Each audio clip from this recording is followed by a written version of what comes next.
What is up, guys? Welcome to another live session. Let's get started. So today is September 18th, 2019, and today is a big day. Fundamentally, it started with pound earlier in the day.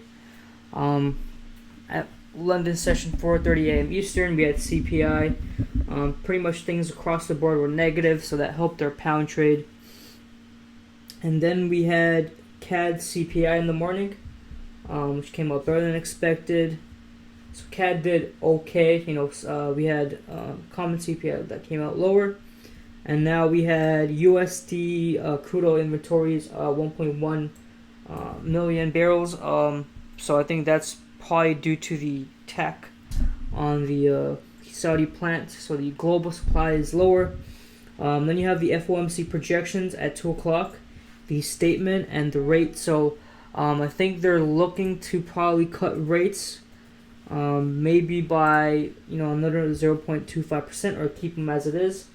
The forecast is to bring it down to 2.00%, or maybe even lower.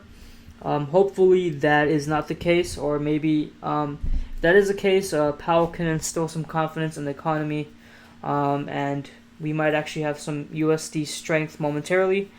So our Euro USD and Pound USD trades could bring in some more profits. But we have stops at entry. Profits are taken, so it's pretty much a risk-free trade unless they drop rates to 1%. Then maybe we might get in trouble, but I doubt that's happening. So from 2 o'clock to 2:30, it's gonna be pretty intense on the charts. You see a lot of movement. If you're looking to trade news, just be careful. Then we got NSD GDP at 6:45 p.m. And then we have Aussie unemployment and employment change at 9:30. And then throughout the day, we're going to have the Pound Bank of Japan monetary policy statement. So it's a pretty news-filled day. Definitely going to be a lot of volatility in the markets. So let's just pray, or let's just do our due diligence and hope that we're on the good side of the volatility. And so let's get into our euro trade. So this is what our trade is looking at the moment. We got around 30 pips right after take profit, just after take profit. Stops are at entry, and I think we just got stopped out. I believe so. We just got stopped out. But yeah, we can see prices sort of coming back to near the previous support or resistance 110.688. And if we look at the overall retrace and we bring out the Fibonacci, we can see that it's exceeded the 61.8 and it's gone up to the 78.6.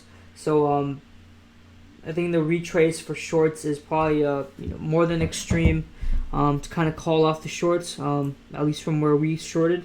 The exact entry was at 60, so if we go up a bit. Okay, so depending on your broker, you may not have been stopped out. I have a really tight, tight spreads from my broker. So if you look at price, it almost went to 110.660, but not quite. Either way, I don't be surprised if you do get stopped out at entry. But it was a pretty nice trade. I did wish we went all the way to the bottom of the range at 110.300. We were around 200 pips away. But FOMC will probably determine the tail of pretty much every pair against the dollar. If we look at the price action from the daily time frame, our channel has still held its ground. It's still prices still remained within the channel. But if we look at the recent price structure and we're looking at the past 8 or 9 days, we can see that we've started to really jam pack up above 110.500, right around here. So where my mouse is 110.300, my bad.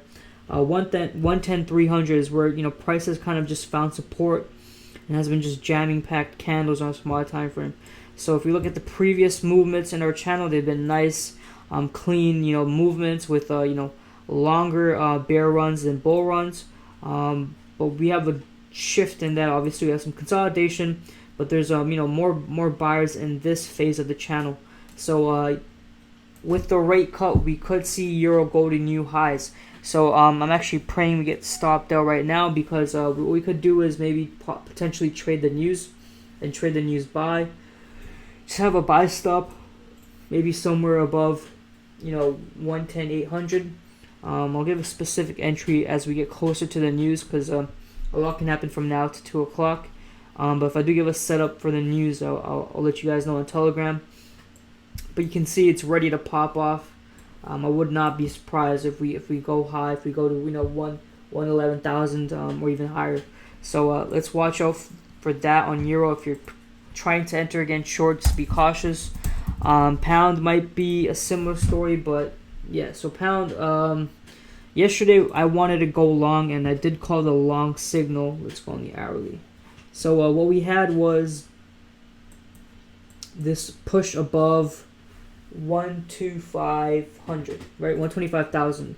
We had this closure, which I talked about in the live session, that if we get a closure above, I'm more than happy to go long.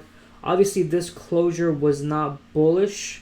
I entered on the 30 minutes. On the 30 minute, this candle was bullish, right? And so I don't really like using small time frames, but I thought with the overall momentum that the pound was bringing, it was okay.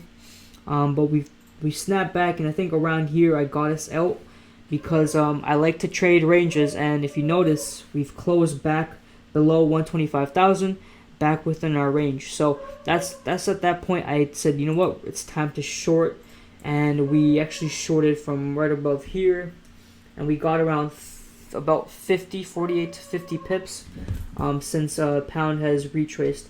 I don't think we're gonna get stopped out anytime soon for pound. But we'll see. Our entry was right around 124.8879, somewhere around there. So actually, yeah, we just got stopped out.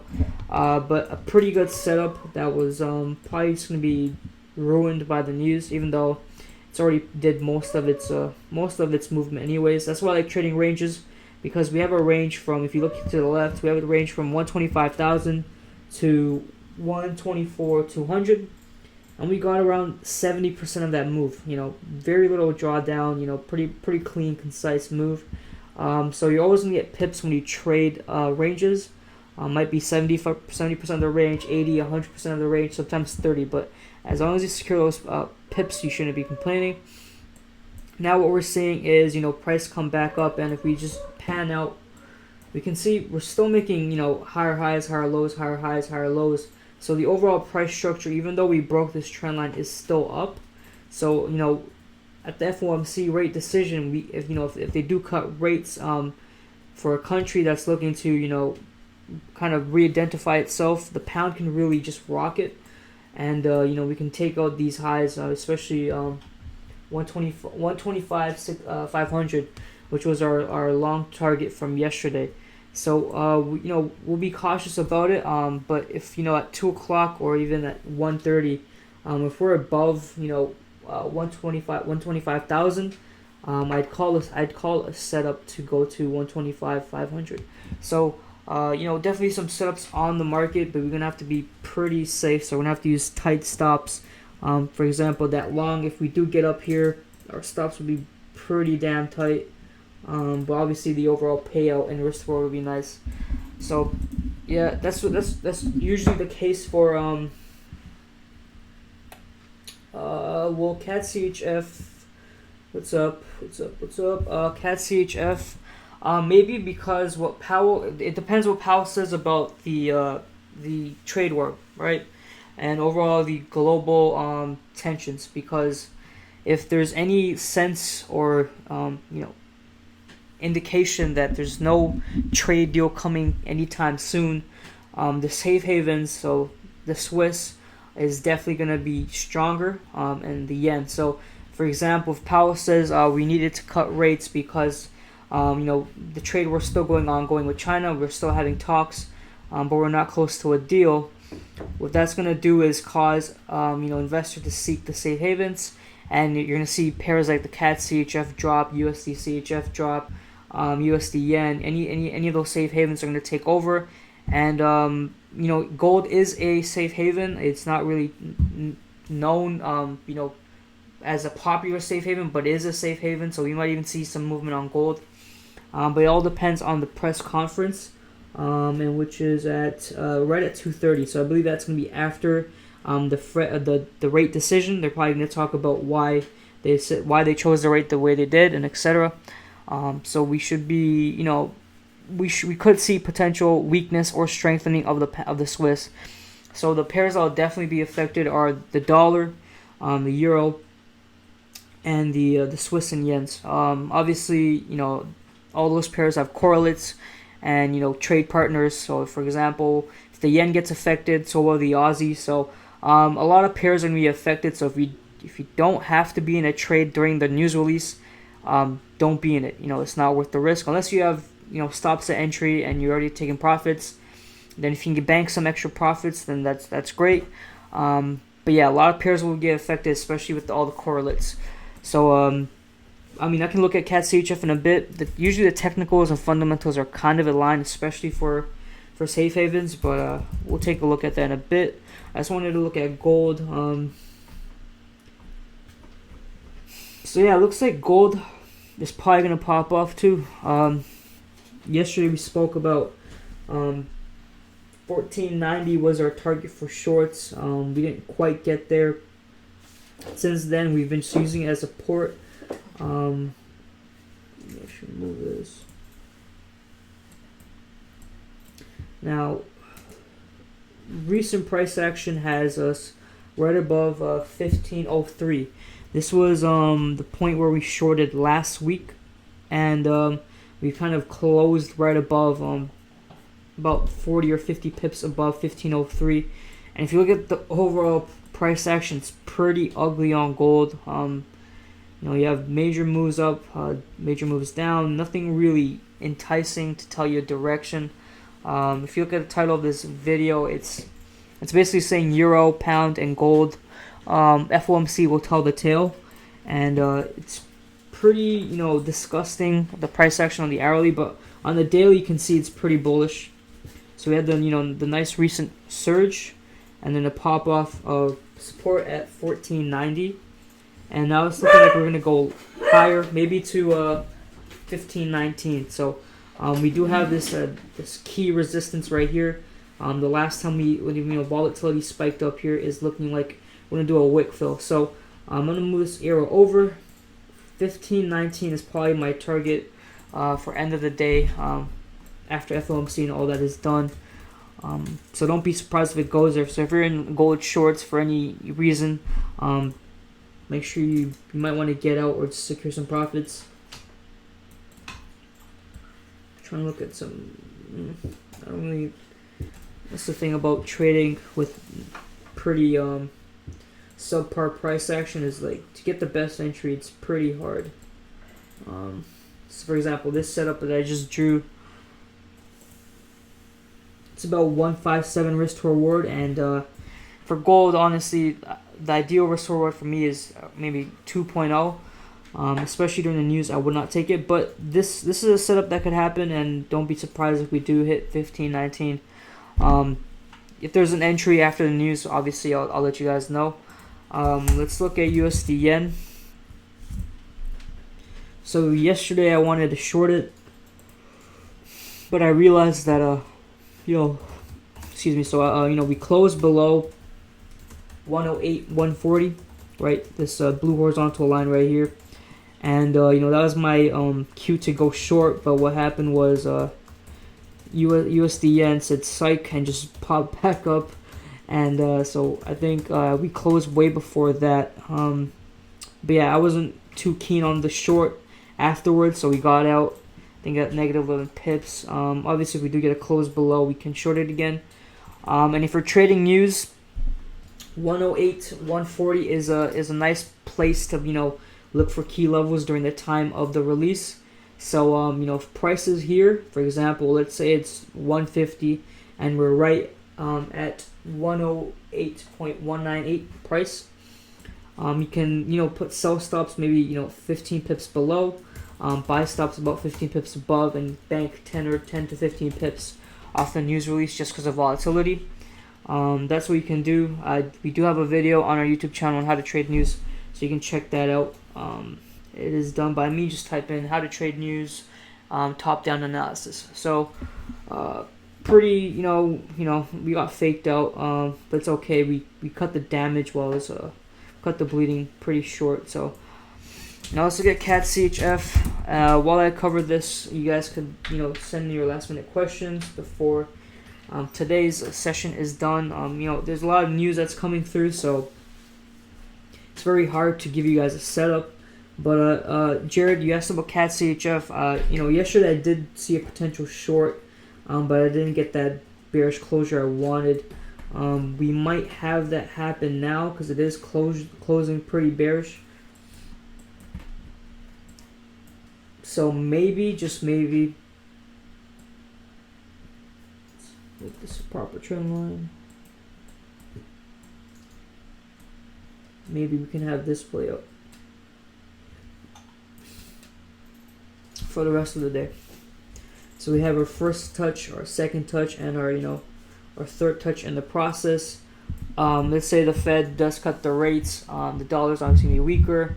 The safe haven's gonna be the more attractive option. We might see this come down. And if you look at the overall price action, it does fit the narrative because one of my favorite patterns has been printed. So this is a bearish flag pattern. You guys know I've been speaking about it quite often in our live sessions. All a bearish flag pattern is our flag pull right here, which is a bear move down. And then we kind of create an ascending channel, which is our flag. If you look at it, it looks like a flag. Usually this is a bearish continuation pattern. So what we're going to be looking for is the official break outside of the channel to go short. At the news release at 2 o'clock, we could very well just drop straight out of it. But a pretty decent setup. Jared, let me know if that's what you see. And just have it on your charts, maybe, have a tab open while the release comes out. And we'll see what occurs. So that should be it. Maybe if there's another pair I want to cover. But a pretty decent setup here. Actually, I do want to cover another pair. Yesterday, was it yesterday? We talked about Euro CAD. I believe so. Okay, yes. So yesterday we talked about a potential Euro CAD short from the daily time frame. We drew this a pretty nice trend line with our first touch, second touch, and our third touch. We're going up for our next touch, but what happened was we zoom in. We had a nice reaction off to probably go swing short, but our confirmation candle was a bearish hammer. Okay, so this is a hammer for those that are wondering about this terminology. This is a hammer. A hammer is usually signified by a small wick to none at the top and a very long wick at the bottom. And so since we printed that hammer, we've reacted pretty bullishly afterwards. So thankfully we did not enter the short, and it's always good to, after you get that rejection candle off a trend line with this bearish candle, you get a confirmation candle, which is a similar candle to this one, or maybe even something like this candle. So it's all about getting the best entry. We made around 73 pips with Euro USD earlier in the week, and then we had a few gold in and outs, and even pound and USD yen. So maybe that was like negative 20 pips. So we're at 50, and then today we made around 50 for pound, 130. So right around 130, 140 pips for the week. So right at the halfway point of our goal for every week. So that's great. Obviously today's news-filled day is gonna kind of impede our ability to get solid setups. If you look until maybe 10 p.m. Eastern, we have news. So it's gonna be pretty hard to get a concrete setup without risking capital and getting caught in the wrong trade. But it's fine. We have Thursday to maybe steal some. So this is another live session. I'm just going to check the chat. I think we're all good. So pretty short session, but tomorrow will be a bit lengthier because we'll have more to talk about. Right now, everyone's just sitting on their hands. I do recommend Daily FX to read up on what happens in the news. They do a nice summary of fundamentals as well as technicals. So they have a recent article, U.S. dollar outperforms, pound dips, and also U.S. dollar price outlook. So these are all good articles. You can go ahead and read them after the release or even before to get an idea of how things work. And so I'll see you guys tomorrow at 11 a.m. Eastern. Be safe and happy trading.